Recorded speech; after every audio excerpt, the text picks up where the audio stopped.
Hey yo, what's decent? My hiatus is finally over. My mom came to my house recently and asked to borrow my snowball as well as a few other things from my crib, so I was unable to commentate for a little while. But nevertheless, I am back, ladies and gentlemen, with a Gen 2 underused match. Who does that? So my opposition is going to lead out with Pinsir. I'm going to lead out with Hitmonchan respectively. He's going to get up a nice little Swords Dance, and I am Quick Claw with Curse. So imagine me like having a +6 and then retaliating back with a high jump kick even before the opposition has a chance to do something. I think it's a little bit over the edge if you consider the potential of this moveset. Look, for instance, I was able to do Curse before Pinsir retaliated with a body slam, doing damage output equivalent to that if I was just like at normal status, since I have a +2 defense and he has a +2 attack. So now he's gonna switch right out into a Slowbro. I am packing the hidden power Ghost. Guys, remember in Gen 2, 1, 2, and 3, the determining factor of whether hidden power was special or physical relied completely on this typing, and since I'm carrying hidden power Ghost, it counts as a physical move. So Curse will actually up the damage output of my hidden power, which, as you guys saw, the damage output that was inflicted onto the Slowbro was completely astounding coming from a Hitmonchan. I mean, think about it. Hitmonchan was about to potentially 2-hit KO a Slowbro. That's unheard of. In 5th gen, like, who does that? Come on, Slowbro being killed by a Hitmonchan? Get real. But anyway, my opposition is going to switch right out into Venusaur, set up the Reflect, and because of the Reflect, Hitmonchan is going to be made to look like it just joined UFC this morning, because hidden power Ghost is not going to inflict anything onto the Venusaur, added the damage that I'm taking from the Leech Seed. I think I skipped a turn. The last turn I went for a 3rd Curse, and then he went for the Leech Seed, and obviously look at that damage output. He's still in the 300s, man, so I'm going to have to switch right out into my Xatu as he retaliates with the Razor Leaf, anticipating my Hitmonchan to stay in. I actually let out with Hitmonchan just in case he wanted to lead up with something that would inflict some status outputs. Hitmonchan was like the best thing in my opinion because he had like the Quick Claw, and in 1st and 2nd gen, the best thing, the most effective thing in my opinion for you to go for status wise was Paralysis. So Paralysis wouldn't affect something really as significant with a Quick Claw as it would something with, let's say, Leftovers, because I still have a percentage of going first despite me being paralyzed. But anyway, my Xatu's looking at the Nidoqueen to inflict some damage onto, since he switched out Nidoqueen from the Venusaur. And I'm thinking to myself, like, why would he do that? Like, I'm part psychic, so I can inflict some psychic damage onto it. If he would want to switch out, I would predict a Slowbro. But what he actually did was, I think he predicted me to have Confuse Ray. Say for instance I go for the Confuse Ray right off the bat on the Slowbro switch in, and then I switch out to something else that immediately threatens Slowbro, and he stays in and gets hit in confusion. That means I got a free switch. Now, by him bringing in the Nidoqueen and then him having to go for the Confuse Ray, I'm opted to actually go for the Confuse Ray while he's able to get off a move. So I have to rely on 2 turns of him being confused instead of 1. So that was actually a great play when you think about it. Him switching out into Nidoqueen and then switching out into Slowbro. With that being said, I will detail that there are 2 taboo things coming from both players that are frowned upon. Now, the first thing is, whenever you play Pokemon Stadium 2, you're opted to give the opposition your save file, so that will include your Pokemon that you're choosing for that particular battle, as well as their movesets, and your opposition can actually peek at their moveset. So I'm gonna have to like trust my opposition not to look at my movesets, and you have to trust me not to look. So it's a possibility that he could have actually looked at my Xatu's movesets, so I have Confuse Ray and acted accordingly to him predicting, quote unquote, me to use Confuse Ray, hence his switch out into Nidoqueen and then his switch out into Slowbro. That can make sense. There's a secondary thing now that players are prohibited to do, and that's in a sense when you comes to making your moves, what you can do sometimes if you don't know how to hide what you're doing, like let's say you make a team and you kind of forget your moves and you want to check, then the opposition can see that you're checking your moves. Or if you want to switch your Pokemon and you bring up the menu, then the opposition can see that you're switching Pokemon and can act accordingly, you know. So it's like, oh, he's switching, alright, let me switch up my moves. He's not going to stay in, so there's no point in me go for the Earthquake, you know, stuff like that. So it's kind of forbidden to do things like that. It's like borderline cheating, you know what I mean? But anyway, whoa, I just skipped like mad turns. What the hell just happened? Xatu came in, my Nidoqueen came in thinking I was gonna get her for a nice little Earthquake. Raichu was having none of that. Yo, I see your game, Raichu. You wanna throw sweet kisses at my girlfriend Nidoqueen and then douse her with your water? You lucky this is Gen 2. That's the only reason you got surfed. No wonder Nidoqueen hit herself in confusion. It's confused on what the hell is going on. A stranger is actually a stranger. You know, just like threw a kiss at this girl. Like, honestly. Try kissing my fighter. Yeah, that's what I thought. So he's gonna switch out into Nidoqueen on my Hitmonchan switching. I actually thought that he was gonna switch out into Slowbro so I could get off a nice little curse. Damn, that didn't work. So anyway, I'm just gonna double switch out into my Slowking now. As she goes for the Earthquake. Earthquake is not gonna do too much to Slowking, even though it's like stab. If I was a Slowbro, I would have taken less damage, obviously, since Slowbro does have a higher base defense than Slowking. But I do prefer Slowking, actually. I mean, nobody really uses it unless you're like playing an RU match for it nowadays in 5th gen. There's good reason for that, but like, whoa, lovely kiss. I completely forgot about that. I'm thinking that he was gonna bring out Slowbro right now, because Slowbro and Slowking, I would imagine, like almost do the same thing. So I think that this will be a golden opportunity for him to get turns off of his sleep. So that's what I was thinking. So now I'm gonna double back into my Xatu as he predicts me excellently, goes for the Thunderbolt, and I'm like, you know something, I'm just gonna go straight for the Psychic. If he switches out into Slowbro, I just go for the Confuse Ray. Hopefully he'll like smack himself with Confusion or something like that, probably a Sleep Talk set. Unfortunately for me, none of that even happens because he scores a critical hit on my Xatu with the Ice Beam. I'm not able to inflict anything onto the Nidoqueen. I'm like lost in translation, like what do I bring out against this thing right now? Raichu can hit KO with the Surf. We already witnessed that with my Nidoqueen and a Raichu too. It must be said that actually his Raichu and my Raichu are the same set, and this is our second battle that we had, because the first one was a little bit unpostable. Like I just completely hacked the crap out of him with my Raichu, so I don't actually blame him for using my Raichu set. So it's Thunder Wave, Sweet Kiss, Surf, and Thunderbolt, and Surf came from the Gen 1 Pikachu, you know?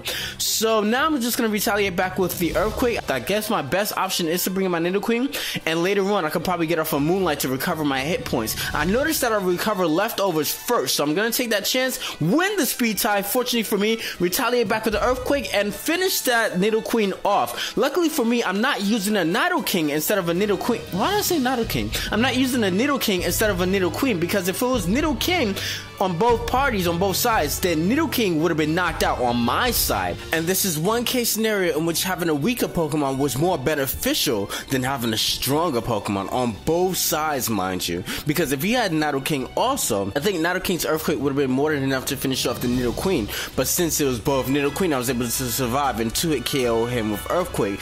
In comes this Raichu, and I'm thinking like, okay, he's gonna obviously go for the Surf, so I'm gonna switch out into my Hitmonchan.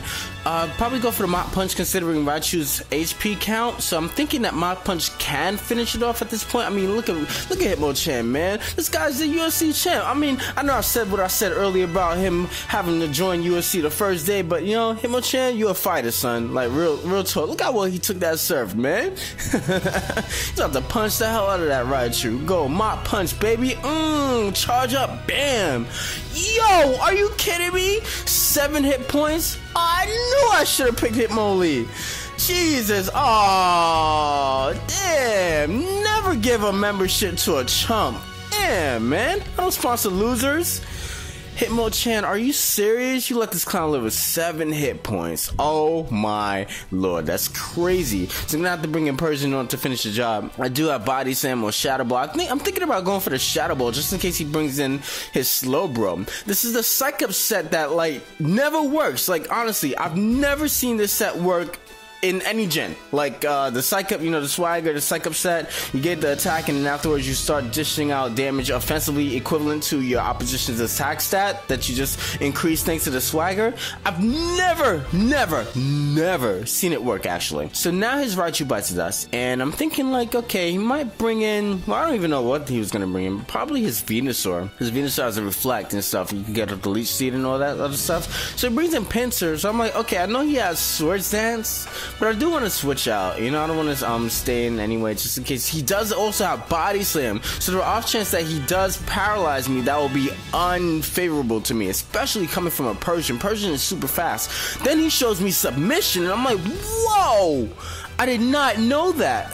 But then again, I should have known that because in first gen, everything got Submission. Submission was a TM. It was like the most powerful fighting type attack with 80 base attack and 80% accuracy. So I was like, okay, that does actually make sense. So I predict him actually to double switch out into a Slowbro because I brought out Slowking. Since Slowking can't do anything offensive wise to the Slowbro, which is perfect because I bring in my Nidoqueen expecting that, and that's obviously an perfect opportunity to get off my Moonlight. Look how much Moonlight recovers. Boom, baby, it's in the nighttime. Look at that. that? Recovery! That's what I'm talking about, man.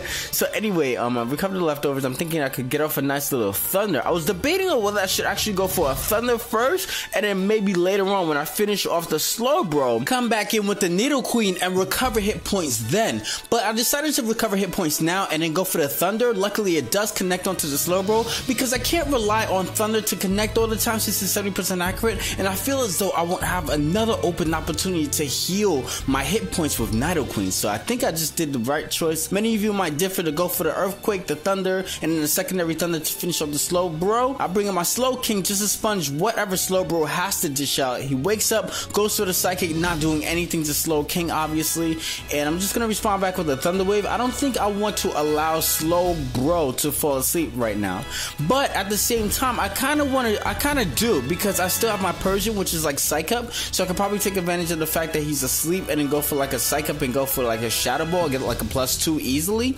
But I think that's easier to set up on a Venusaur, you know, but that's actually my idea right now. So I'm gonna paralyze it. He gets fully paralyzed. I'm just gonna go for the psychic until he doesn't get fully paralyzed and goes for thunder wave of his own, because I didn't want him to paralyze anything out that I would potentially want to switch out into. And if I switch out into Nidoqueen takes super effective damage from psychic attacks. So a couple of turns skip, actually I brought up my Raichu thinking I could one-shot it with a thunderbolt, but that doesn't happen and I'm paralyzed. As you guys can see, he was able to inflict on the thunder wave onto me. I noticed that it's at a critical amount of HP, but I'm kind of debating on whether I should switch out into Persian to allow it to rest, to go alongside with going to Swagger, psych up, go for the shadow ball, you know, but then he might not get confused and hit me with a thunder wave. It's a little bit of a high risk, high reward move to play. So now actually he's gonna thwart that, go to Venusaur. I decided to stay and go for the thunderbolt, but that doesn't happen. I'm gonna switch up my moves now since Venusaur isn't paralyzed. Raichu is considerably faster. He's anticipating me to switch out into something else instead of going for the Leech Seed. I'm sorry, instead of going for the Razor Leaf, he actually went for the Leech Seed, anticipating me to switch out into something that would be better equipped to take on the Venusaur. Let's say my Nidoqueen, for instance, you know?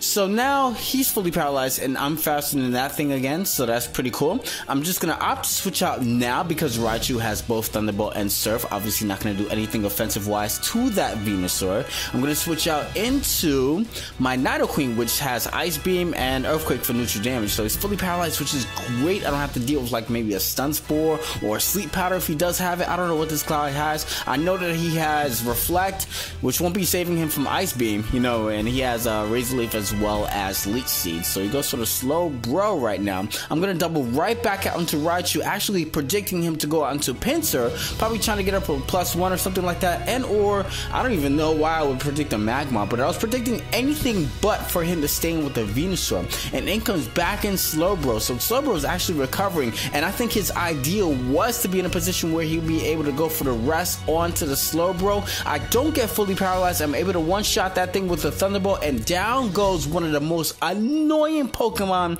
in existence. It doesn't matter what gen this clown is in, man. Ladies and gentlemen, Slowbro is a pain in the ass, man. I mean, think about it. Gen 1, Amnesia set.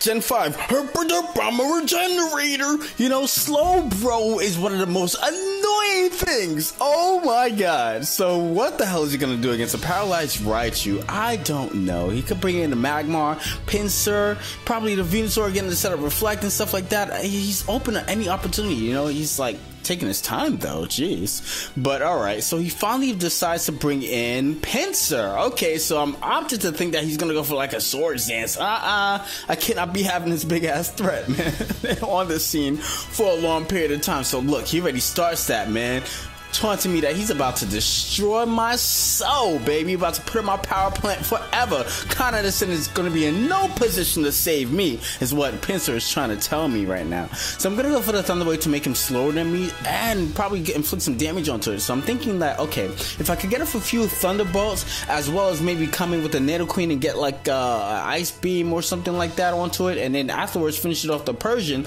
or maybe even bring in Persian, have him have some recoil damage with the the submission, and then afterwards bring in the Nidoqueen to finish that off, and then be in a position where I can deal super effective damage onto the Venusaur and the Magmar, you know, that'd be great. But Raichu gets fully paralyzed 2 times in a row, and I'm sitting here in disbelief at my present handicap. I cannot believe I was unable to inflict any offensive damage onto this Pinsir as of yet. I mean, even though he's paralyzed, that is still a huge threat. He's +2 right now. Pinsir is scary as hell. This thing looks like one of those clowns that you see in Half-Life, like eating one of the bodies, and then it jumps on your head. All of a sudden you're like down to 30 HP, shooting everything but your target because you're so damn scared. Pinsir is scary. Jesus. I score a critical hit with the Ice Beam, and then afterwards he retaliates with a Body Slam. Damn, look at that damage, man. Nidoqueen, I don't even know why you're smiling. I'm going for the Moonlight for survivability, but that's probably just a facade in the making, man. I mean, because obviously down the road, it looks like Nidoqueen is about to bite the dust, and unfortunately for me, I had to use one of my bigger like jack of all trades, like, you know, like my ace in the hole, pretty sooner than I expected, because of the fact that my Raichu wasn't able to inflict any damage onto the Pinsir. So now he takes his open opportunity to go for the Swords Dance, and guess what, ladies and gentlemen? Guess what? Man, oh my god, today is the best day of my life. I love it. The birds are chirping. I'm looking outside, man. Them flowers are pretty. He goes for another Swords Dance. Come on, rise anymore. And guess what? Oh my god, those grasshoppers are so beautiful. Jesus Christ. Make some noise for me. So now he's in a position where he could utterly destroy me. And to add insult to injury, to add sugar to your cereal, to add that cherry on top of your sundae, he's gonna get fully paralyzed, and I miss my thunder, man. Damn, I did not know this game was like Yankee Stadium throwing me all kinds of curveballs, man. I'm upset right now. You could at least maybe connect with the Thunder after all those paralysis status that I did occur a few couple of turns, man. Like, geez, come on, game. I'll go for the Thunder again. I have to go for the Thunder at this point because Raichu wasn't able to inflict any damage onto the Pinsir. I could have comfortably, case scenario, that Raichu wasn't able to inflict the Thunders onto the Pinsir with stab and all that other jazz that comes with using Thunderbolt with Raichu. Been able to feel comfortable go for the Ice Beam repeatedly. Maybe I'll be in the same situation where Nidoqueen would bite the dust, and then afterwards Persian would come in and easily KO with the Body Slam, and I don't have to worry about this +6 clown looking at me. But I do have a plan. That's fine, you know. I got my little swagger going on, you know, like show food, got my little TM87 going on. But guess what? You can't copyright nobody, man. Swagger's not working for me. I ain't got no kind of swag at all. Oh my god. What?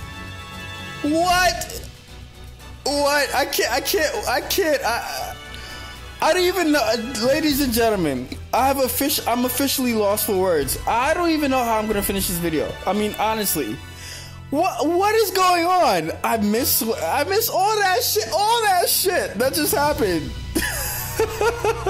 I'm laughing hysterically right now. I mean, it's game over, son. He could just go for a hidden power bug. It's good game. Slowking, why are you even trying, man? It's good game. Go home. You're drunk. It's done. It's over, man. And I know this game is not gonna give me no false hope like that. Oh, let's just make Pinsir fully paralyzed for one turn, and then the next turn hit him with hidden power bug. Right.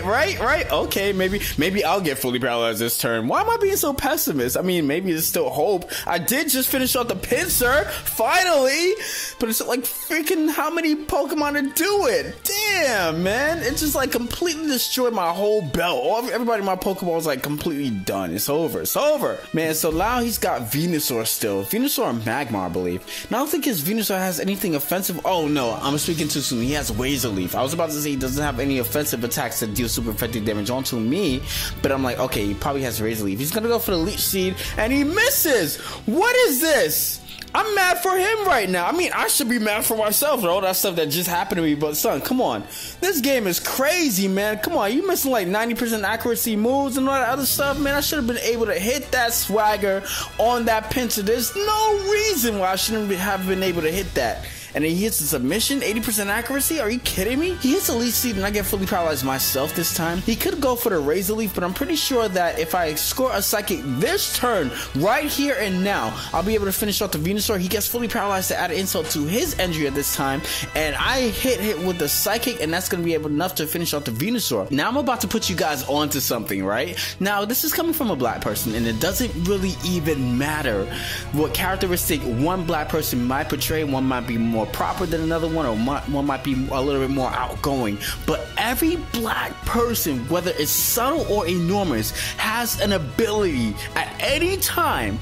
In the Boondocks, they call it nigger moments, but you know, they have it any time to just go all out ghetto. Let me explain what I mean by that before anybody gets offended. I'm looking at my Slowking right now as if it's a normal human living organism. Not even a human, I'm sorry. Like a living organism sitting right next to me as I'm staring at it through the emulator. And I'm like, yo, I'm talking to this clown like I'm DMX. And I'm like, Slowking, you'll ride or die tonight.